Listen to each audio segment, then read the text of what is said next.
যারা গত 16.5 বছর এই কথা বলে চিল্লাইছেন জাতীয় সরকারের অধীনে নির্বাচন চাই, জাতীয় সরকারের অধীনে নির্বাচন চাই, এটা সবাই বলেছে।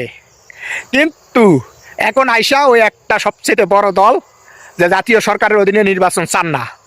কেন রে ভাই, এখন জাতীয় সরকারের অধীনে কেন নির্বাচন চান না আপনারা? জাতীয় সরকারের অধীনে নির্বাচন হলে সমস্যাটা কোথায় আপনাদের?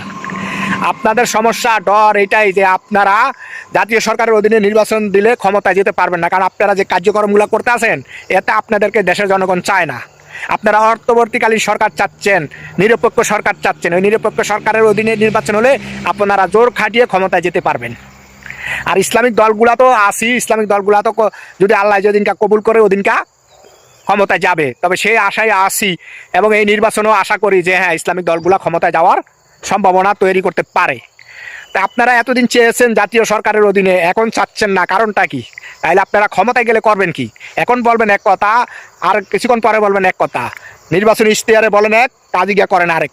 আপনারা কিন্তু সবচাইতে বড় মুনাফিকের কাতারে আছেন, যে যারা এক কথা বলে পরে রিটার্ন এই কথাটা রাখে না, আরেকটা কথা বলে, তারা কিন্তু সবচাইতে বড় মুনাফিক, কারণ কথা দিয়ে কথা রাখে না।